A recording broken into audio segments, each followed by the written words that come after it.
Western civilization is moving closer to a point of irreconcilable, unstable equilibrium, as frighteningly increasing numbers of people trust nothing.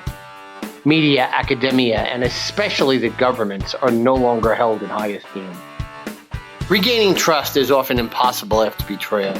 However, transparency is essential to any healing process, and that is the essence of the Don Sullivan Show. Please listen to the team explore, probe, and debate cutting-edge science, technology, and computing. Play ball! Welcome to a very special episode of the Don Sullivan Show. As you can hear, Don is currently on the road, and you're going to learn more about that very shortly. I'm your co-host, Jersey Steve. First, we want to thank our sponsors. Today's episode is brought to you by License Fortress, the industry's first and only software asset management firm to offer both a financial and legal guarantee at its highest level of service. Whether it's Oracle, Microsoft, or VMware, License Fortress helps organizations stay compliant, avoid audits, and save money. You can learn more at licensefortress.com. And please support our producer, our wonderful producer, Bill Axt, by visiting axtinc.com. That is AXTINK.com. You can subscribe to his YouTube channel and help support his efforts to create humorous animation, as well as run our website, all while researching a cure for baldness.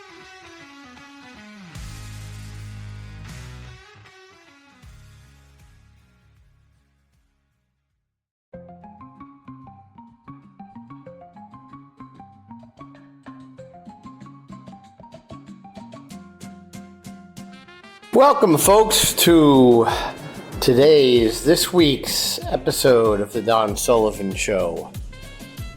Today, this is the international version of the Don Sullivan Show. We'll be doing a few of these in upcoming months. I guess we have already from various different cruise ships.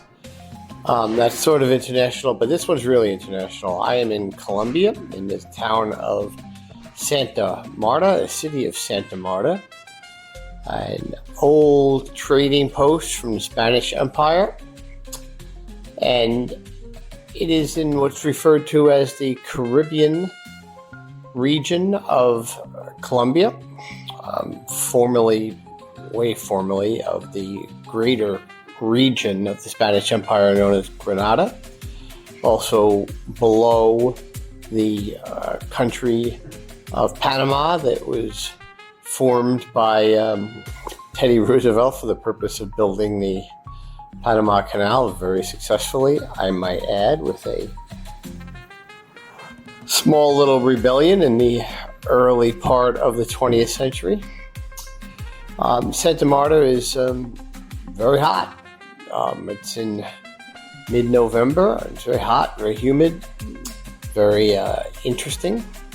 And I'm staying in a hostel here in Santa Marta, and I'm getting ready to go on an 8-day backpacking trip through the wonderful, world-renowned Tayrona National Park.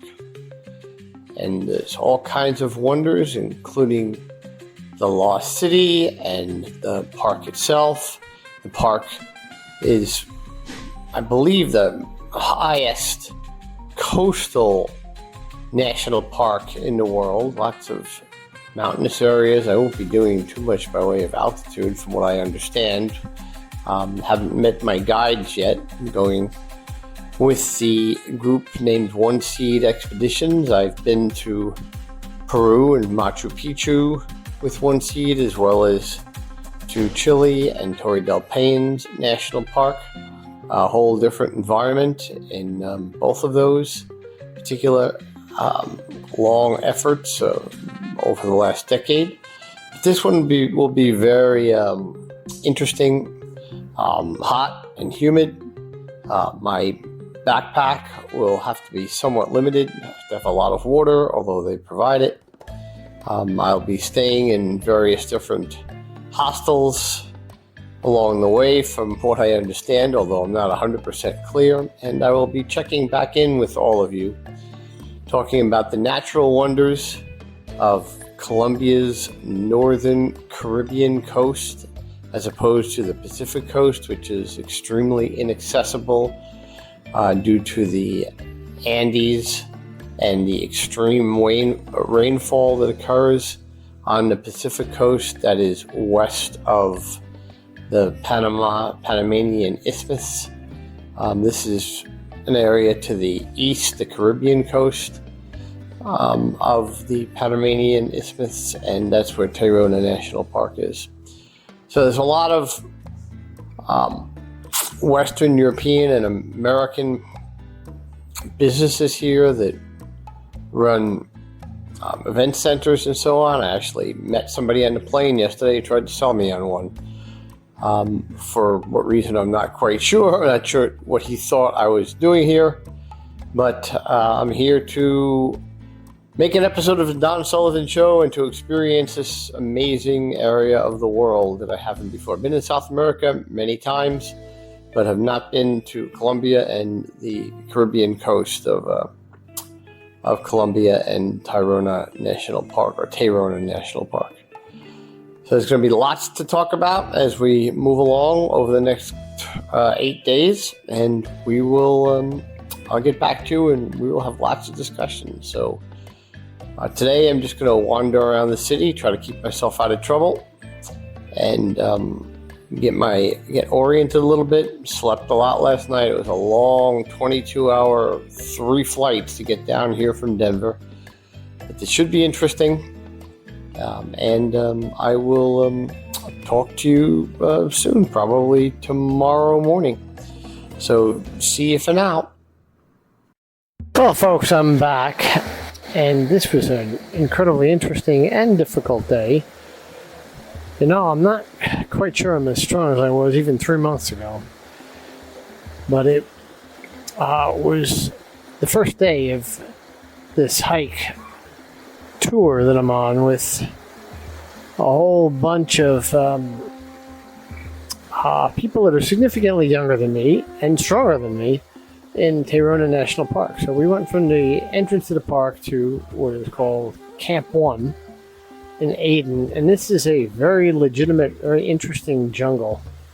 And we're staying, you might be able to hear the background music of nature, which is the frogs and the birds and the water flowing through the jungle as it drips and splashes and runs down the stream just below this camp. And we ate fish tonight that apparently was caught in the river during the day today. They certainly looked extremely fresh. I will tell you one thing about this north coast of Colombia. I suppose this is the case for most of the southern area of the Caribbean. This is the most humid place that I have ever been, and I spent a lot of time in Hawaii and the east coast of the U.S. and other places. Obviously, I spend most of my time in the mountains of the northwest or the west of the United States. So maybe I'm becoming desensitized, but man, I went through a lot of clothes today. So it's pretty amazing, the plushness in the mountains and the amount of rain in the rainforest really here. We are passing through areas that were formerly farms of coca. Coca still grows here, and it apparently can be harvested 5 times a year and actually is even legal when it comes to personal use. But it was formerly, and I mean 20 years ago, a very prime spot for the farmers of this region to grow and to profit by, and then harvest by the cartels. And it's not quite clear exactly what happened all after that. We do know that it's been, at least in Colombia, highly eradicated, or almost completely eradicated, at least in terms of industrial size, scalable farms of coca beans used to make cocaine. But it's really interesting. The level of heat is not that bad. It's only about 80 degrees, but it's extremely humid. So I'm going to go to sleep tonight Try to keep the mosquitoes away from me, as malaria is a problem in this part of the world. Not a terrible problem, but it has been recognized, and I am taking malaria medication as I'm here, and so are some of my other hiking mates in Tayrona National Park here. So we'll get back on. Let's see, I survived tomorrow. It's a much longer day tomorrow as we head on to the Lost City. We'll talk a little bit about that, and I think I'm gonna have a couple of my hiking partners, as long as they don't get too sick of me trailing behind, to come on and answer a few questions as to what they think of this area of the world and this area of Colombia and the Southern Caribbean as compared to other areas that they've been. So we'll talk to you all tomorrow. See ya. Hello again, folks. I am at the Lost City. Lost City of what? I'm not really sure, but the national park is not Tayrona National Park, as I said earlier. That's coming up in a couple of days. It's the national park known as the Sierra Nevada Santa Marta, so they're adjacent national parks. We are at the Lost City of a indigenous Colombian people who amazingly built this place on top of a mountain in the middle of this rainforest. And for a long time, it was 1,000 years, not quite 1,000 years, but for about 400 years had been disappeared as it was reclaimed by nature and rediscovered again in the 70s, and then excavated and sort of refurbished a little bit. Not quite sure exactly what the rocks are made out of. They're definitely metamorphic, might be basaltic, but it's pretty amazing overall. To get up here is a treacherous climb of about 1,000 steps, 1,200 I think to be exact, and we're surrounded by waterfalls and every area of the surrounding mountains. So the group made it fine. There's actually a couple of other groups that are up here as well. I'm not sure how fine I am, but we'll see on the way back as we have to go down. What I will tell you is it's absolutely amazing. I've never been to a place that's just so completely wet. Everything is wet. The humidity is 95%. It's not that hot. It's actually relatively chilly and nice, but everything is wet. Everything I'm wearing, everything I have been wearing, the backpack itself, the water bottle is wet and it's empty. And yes, that's contradictory. So it's pretty amazing here. We'll talk a little bit more on the way down. Well, not while I'm climbing on the way down because I want to survive, but when we get down to tonight's stop, we're going to actually do a couple of quick interviews with some of my hiking colleagues in this particular tour. Some relatively young folks in their 30s who are in great shape and have done extremely well on this ship and on this trip, and have very interesting lives. And I want to know what they think of this area of Colombia as opposed to other areas of Colombia and opposed to other areas of South America that they've been to. So we're going to ask them when we get down there. But I'll do that in the next segment of this episode of the Don Sullivan Show, South American version. So I will see you later. Done with day 3 here in the Sierra Nevada National Park at Santa Marta, or Sierra Nevada Santa Marta National Park. I'm not quite sure which. Got back from the Lost City. I caught in an amazing, horrendous thunderstorm. in the last half hour because I'm too damn slow to keep up with the group. You know, it's funny walking up and walking on these trails. It's so rocky. I made the comment yesterday. Some of these trails look like stream beds. Feel like stream beds. Well, today they were. After about 5 minutes of this rain, which is still coming down as I record this particular segment, you might be able to hear it in the background as it's accelerating significantly, sounding like something between a waterfall and a shower. I'm not sure which would be louder, but it's pretty intense. For about a half mile, we're walking on the trail in ankle to knee-deep water, which poses a problem if you want to know what's underneath you that you're stepping on. But, as I said, pretty amazing place. A lot of water here. I made the comment yesterday also that I didn't think it could get any wetter. Well, I was wrong about that too.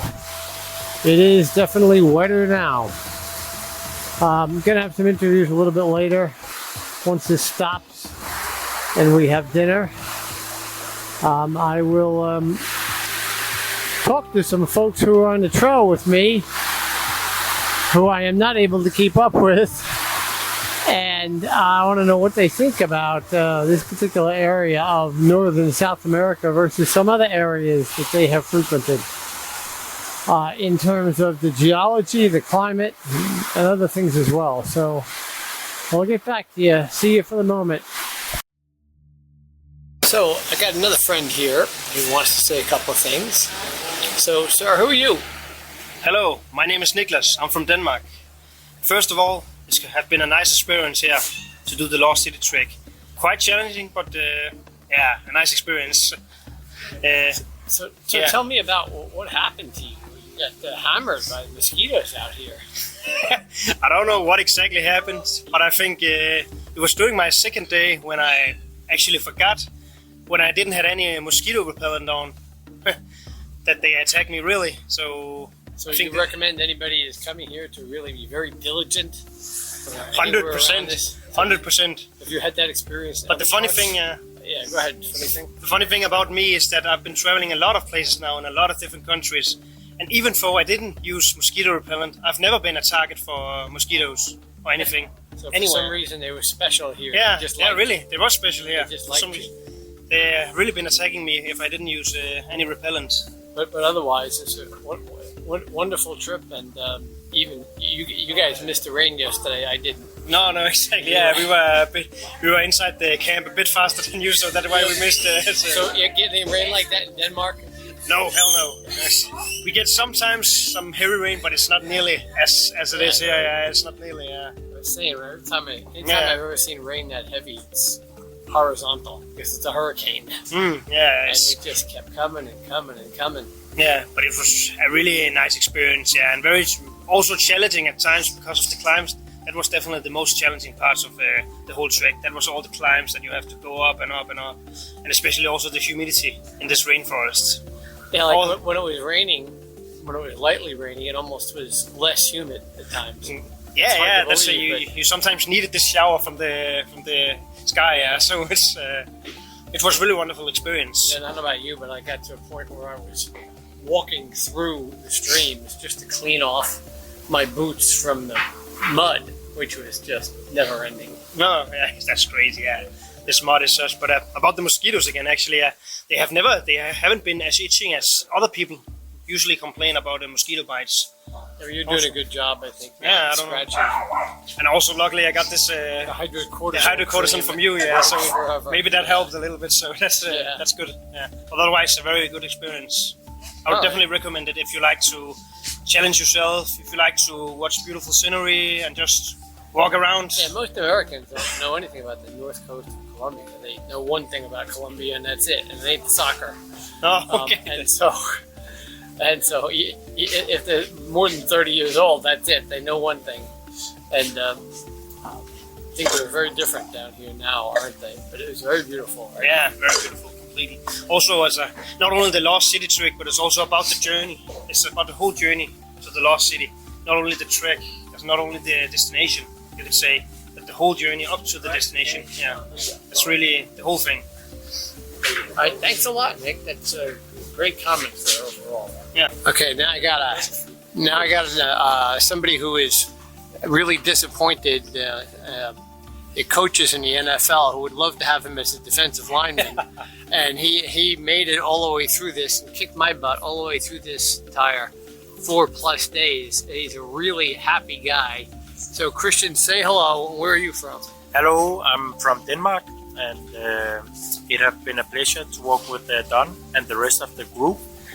It was really hard. Like I could feel the extra kilos on the every last step. I took like the last 2 hours, my feet hurt like crazy.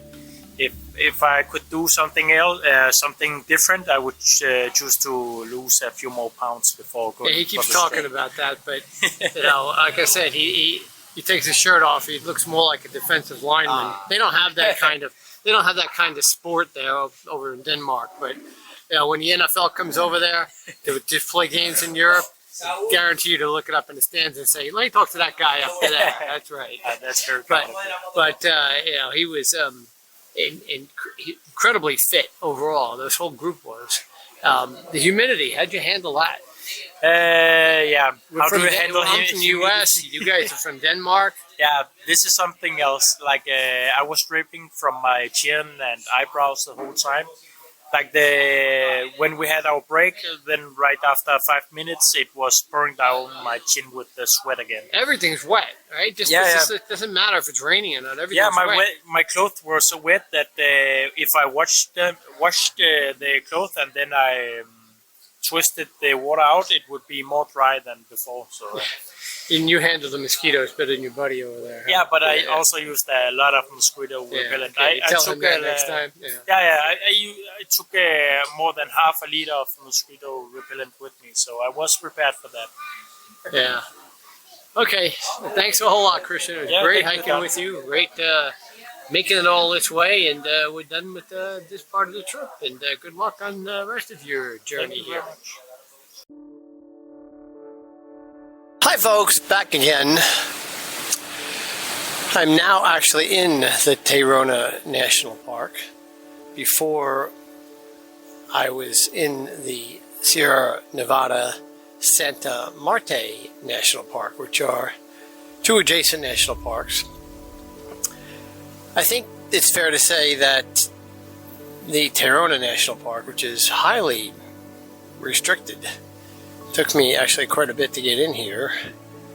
It had to be arranged by the tour company, and I still haven't met my guide for the next 3 days. And I'm staying in a hotel room hut right on the ocean. It's absolutely amazing. Actually, somebody mentioned to me just a bit ago that it kind of looks like someplace you would have seen out of a King Kong movie. But it's not an island, it's Colombia, and it's not the ocean, it's the Caribbean Sea. And it's pretty wonderful. Looks like it's going to rain again, but fortunately today I'm inside. And just to correct anything that I might have said wrong earlier in this episode, this is Tayrona National Park that I'm in right now. It is mostly focused on the jungle on the beach. And that seems like an oxymoron, but if you were seeing what I'm seeing right now from this high perched view over the ocean, the beach goes about 50 yards for as long as you can see, and then it is jungle, and that's it. And it is really, really dense jungle. It's pretty amazing, actually.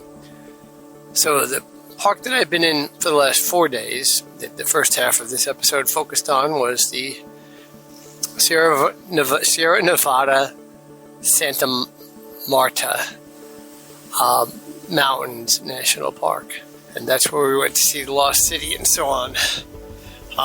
Some great interviews with my hiking mates, and it was a really good overall time. As they all said, and I would say, this is definitely a place worth seeing, although a little underdeveloped for the Western sensibilities. Certainly the younger of us that have significant sense of adventure would definitely want to come here. Unfortunately, the country of Colombia for most of my life has been known for one thing, and that one thing is past, and the country next to it is more known for that thing than Colombia is now. But it's a truly amazing place. I'm not going to be going to Medellin or Bogota up in the mountains, not on this trip at least. But for the next 3 days I will be here, and I will talk to you as the time goes along about what it's like here in the jungle. It's supposed to be an incredible plethora of wildlife that just runs around on the trails, and when my guide actually finally makes an appearance here, that I'll maybe tell you, or maybe be able to tell you where actually I'm supposed to be going. But right now I'm exhausted. I got a blister on my foot. This was a very difficult 4 days. I'm slowing down, folks. It's not good. It's annoying, but we still have a lot to do. So for now, for tonight, I will sign off the Don Sullivan Show, and I will be back on the next segment. So see ya. Well, listening audience of the Don Sullivan Show, again, I'm back, still here in the amazing location of the southern Caribbean coastline of northern Colombia. The wettest place, the most humid place that I have ever been. But I survived the Lost City hike, although my back might disagree. I'll have a totally separate show on that one. But now I'm headed off towards Tayrona National Park, as I mentioned before.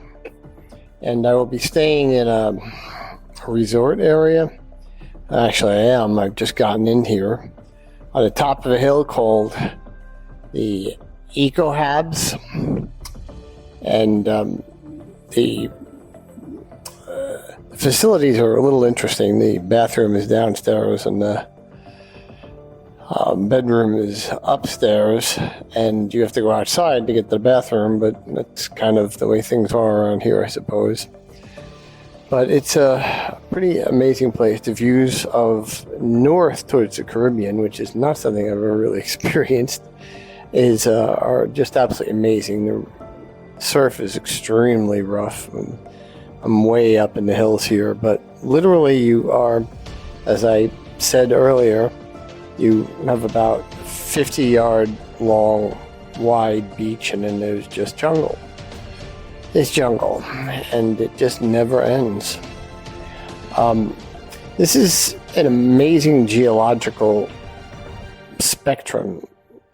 You have this incredibly humid rainforest jungle with indigenous people that we know that have been here since at least 200 BCE.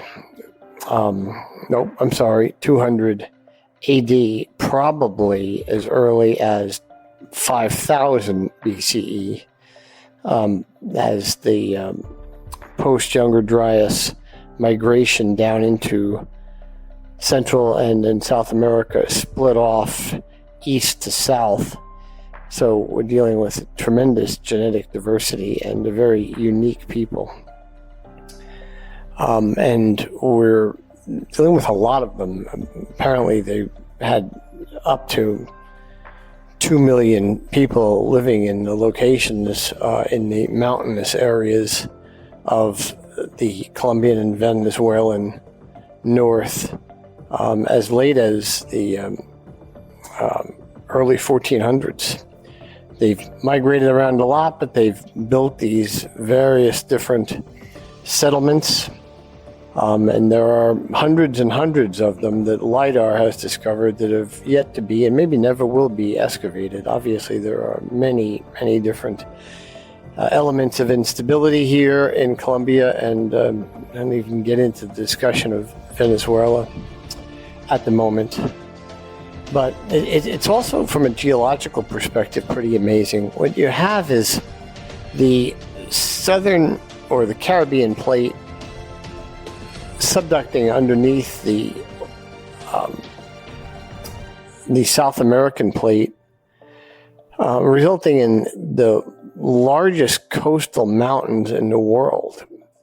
You have some of the peaks near Bogota, 50 to 100 miles inland, in the 17,000 feet range, which is pretty amazing. They, even with the climate very similar to the climate here, they have snow year round on them. I have to look up the exact heights of them, but they're very climbable, and that might be a future effort planned in mind for the team of the Don Sullivan Show, but not yet at the moment. I haven't seen any tours up there. But for tonight, I'm just going to be getting some rest, and then tomorrow we've got another long hike along the beaches. And who knows what we'll see then. The hike is mostly in the jungle, but pops out to the various different beaches and bays. So I'll see you for now, and we will be back in 12 hours or so. So back here, folks, in EcoHab number 7, 161 steps above the reception area where I have to meet today's guide. And it had some serious thunderstorms last night. They don't have medium thunderstorms here. When it rains, it comes down hard because, again, it's so wet and it's so much humidity. But I'm getting downstairs and meeting with the guide now, and we will be hiking along the beach through the jungle here in just a moment. So just give me a second and I'll get back to you with the next segment. But just wanted to say good morning.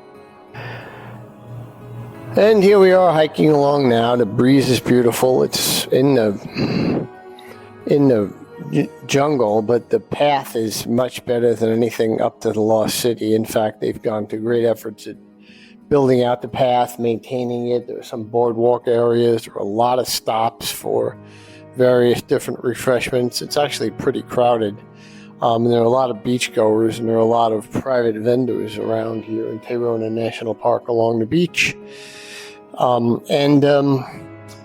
We've seen a lot of wildlife, a lot of really interesting things. This is an area in which, as they try to develop new and more interesting inducements for commerce for tourists, mostly from Europe and the United States, of course, that they are effectively picking out the various different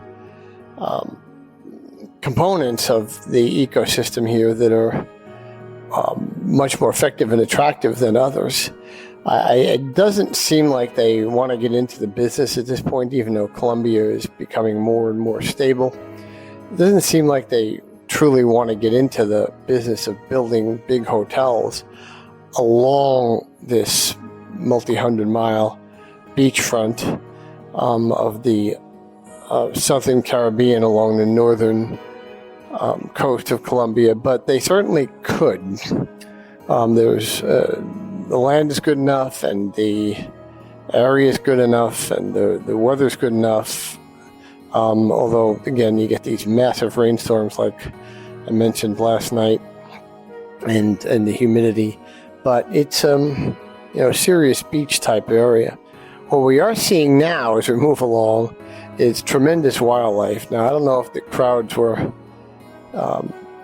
very much more dense if the wildlife would stay around, but I've just seen bats flying out of a cave, very interesting triangle type of bats, and now we're standing here looking at various different types of monkeys, tiny little monkeys sitting up in the trees. I've actually tried to take a picture of one of them with a white head, and I for the life of me, I can't see the monkey in the picture, but I can see him with my eyes, or her, and seeing a number of others jumping around in the trees above.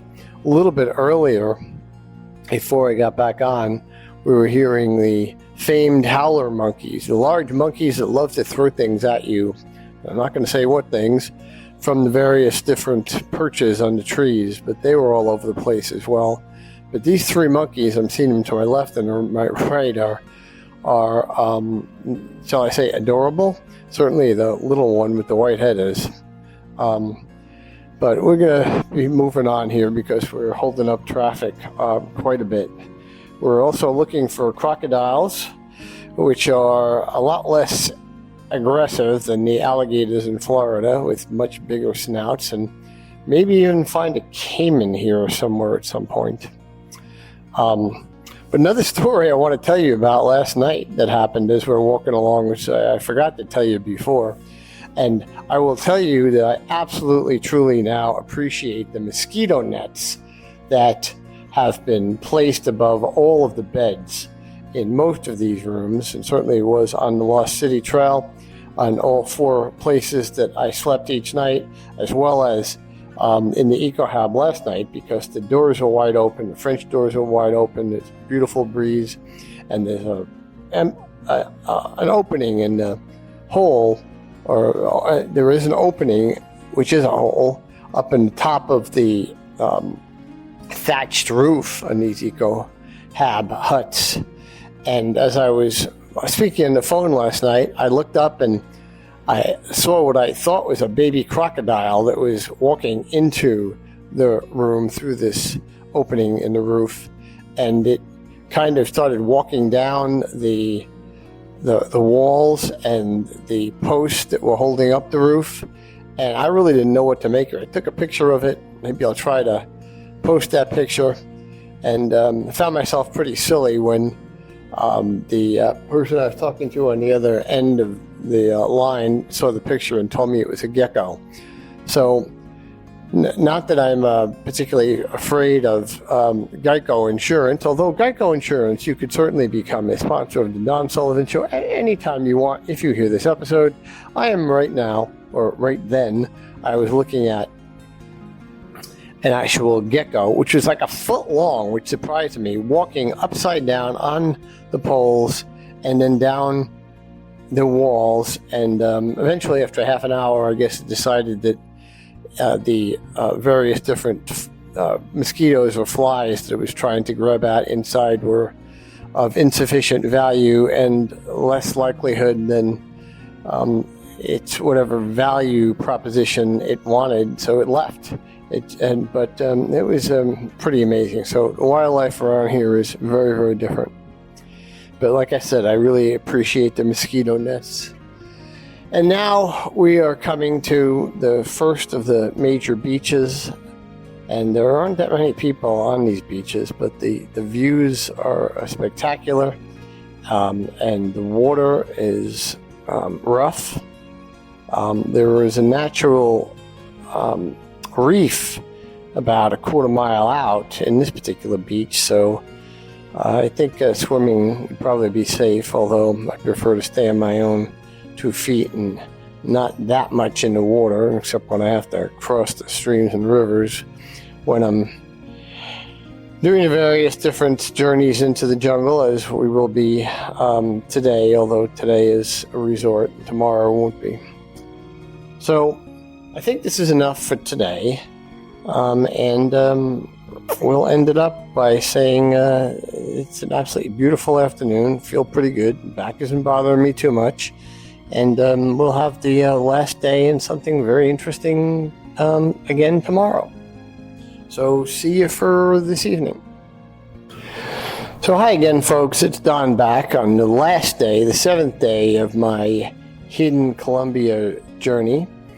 In the north of Colombia, still in Tayrona National Park. I'm checking out of the eco-habitats today, and with my new guide, Eduardo, today, and he's a very intelligent expat American who is also Colombian native, and is going to take me to an area that is not part of the Tayrona National Park, but up a little bit further, further to the west, up the Don Diego River to Tayaranca Reserve. And it should be a very interesting Indiana Jones kind of day. So we're on the way up there driving now, but I will pause for the moment, and when we get up there, I'll talk to you and tell you what we're seeing along the trail that we're going on today and what's going to happen. So here we are walking along the trail in the Tayaranca Reserve, and what I'm calling my Indiana Jones Day. It's a lot of natives in the area. We have to get in a boat here now to cross the river after hiking about 5.5 kilometers. And we're in the boat going across a rather dirty river with both the guide and a native from the local tribe that wants to show me an area in which there will be an incessant and incredible variety of fruits that is being rehabitated after the various different devastations that occurred during the 80s and 90s around here. He and his family are responsible for regrowing or reforesting, although there's nothing but forest around here, but reforesting this particular land. And if you just give me a moment so I get out of the boat and back onto land and not fall into the mud here. Had enough of that over at the Lost City tour. I'll tell you what happens when we get to whatever surprise that they are going to show me. So folks, back again, and this is a very, very interesting moment. So we walked through the reforested forest with unbelievable amounts of fruit and foliage, from pineapples to mangoes to I actually got to taste a real cocoa plant in which they opened it up, and I tasted the pulp, which was rather sweet, which I know I shouldn't be doing, but it still was interesting. The seed is what they actually make chocolate out of, and it is for export, and they hand harvest, this family out here in the jungle up the Don Diego River. They hand harvest all of this fruit to bring down into Santa Marta for export to the United States and Europe primarily. But plants and other plants are pineapples, I mentioned, lime, and of course coffee is everywhere. And yes, there's plenty of cocoa leaves around as well.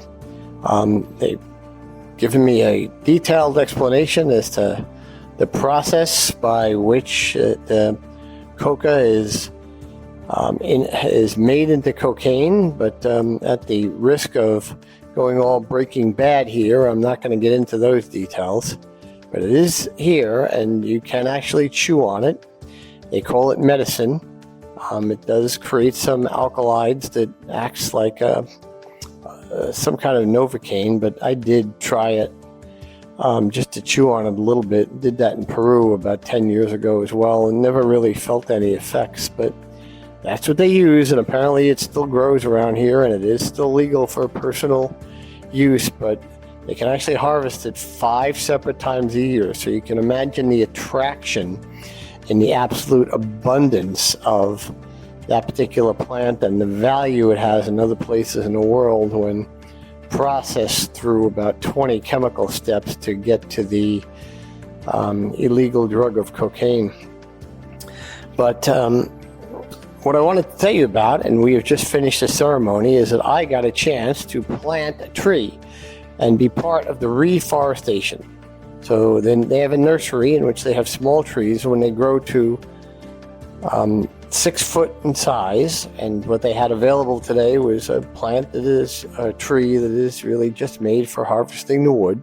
No fruits or vegetables, fruits really, on this tree, but I got a chance to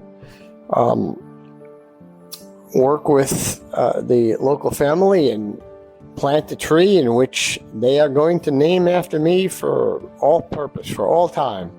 And so the Don Sullivan Show has its own tree up the Don Diego River in a reforested plantation after the wars of the 80s and 90s. And I feel quite honored. In fact, they went through a ceremony and put special wristbands on me that I'm not allowed to actually cut off. I have to take off and save forever.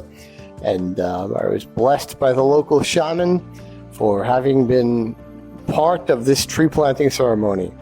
And I was responsible for digging the hole and taking the tree out of the nursery, and then the family helped me replant and finish the planting of the tree, and it will be there likely much longer than I'm on this earth, because these plants apparently these trees grow for a very, very long time, and they grow very high. I was told that I'm supposed to return every 4 years to check on the tree. I'm not sure that's going to happen, but I was quite honored in truth and quite touched that this family of about 8 different people of all different ages was willing to see me through this little ceremony. So that was very, very cool.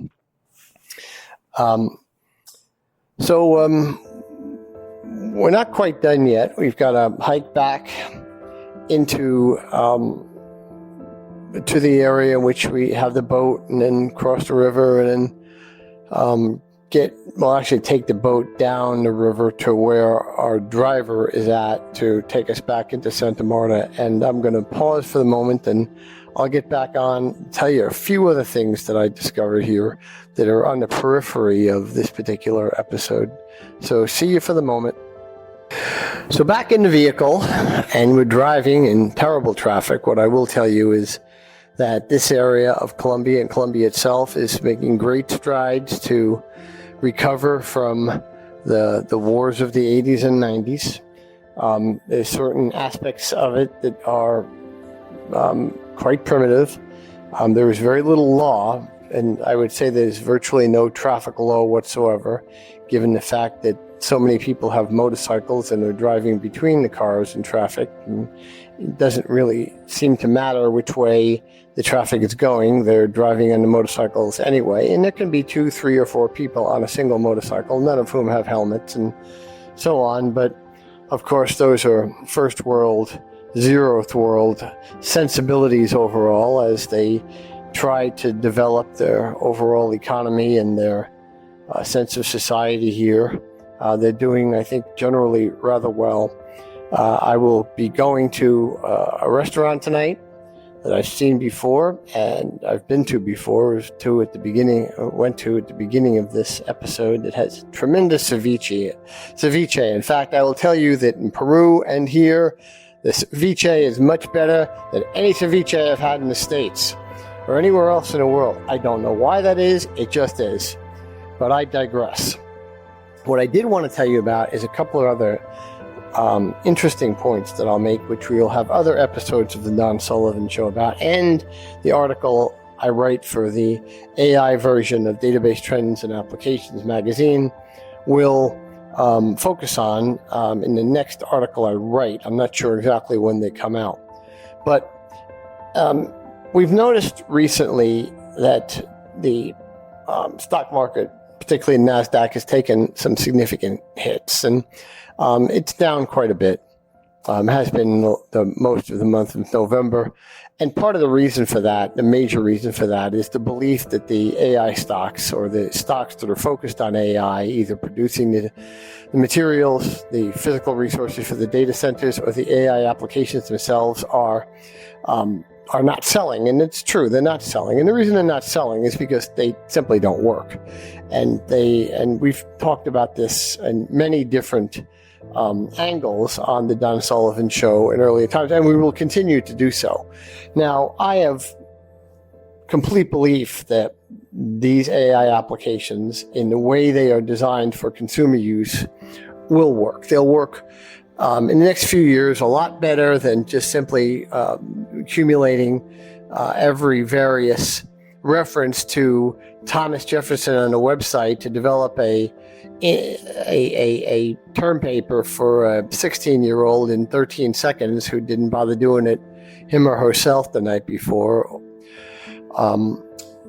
And they will be useful for a lot more than analytics in sports, which at this point I don't think is useful at all. But that's, again, another episode of the show, which we will have many on.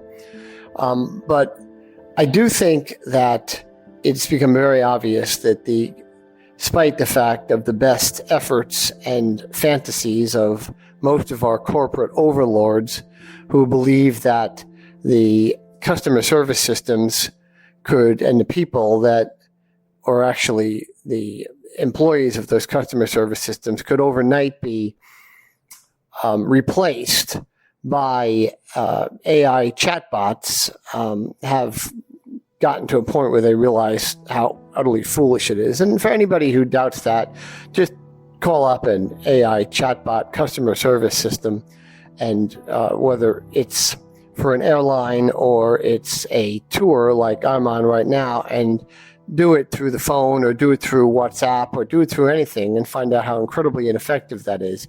The reason for that is because human communication is unbelievably complicated and tremendously nuanced. However, there are a lot of other aspects to the more immediate usage of all machine learning and its science fiction term that is being used for it, that was borrowed from the science fiction cartoons of the 50s, that is artificial intelligence. We'll just call it that for the sake of keeping this discussion as quick and with as much brevity as possible.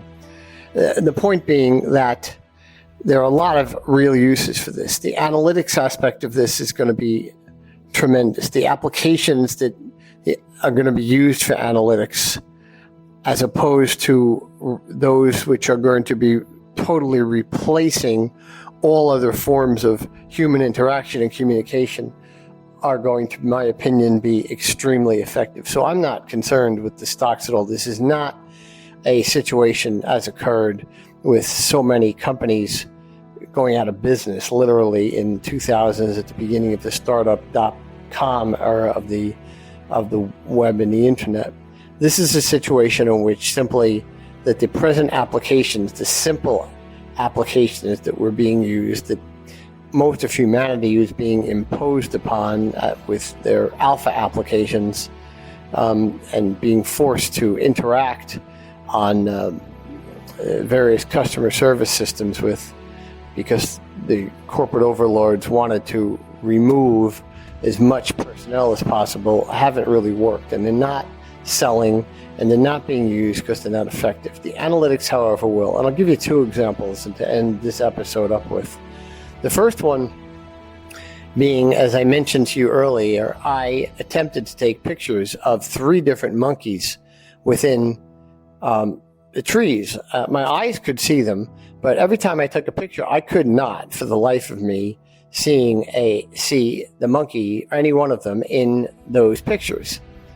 And I wasn't really sure why, but then I realized that there really isn't an AI-based application that can effectively use pixelation to distinguish on a micropixel level what constitutes the monkey in the tree, to be able to highlight it and edit it and point it out to me within that particular photograph that I took.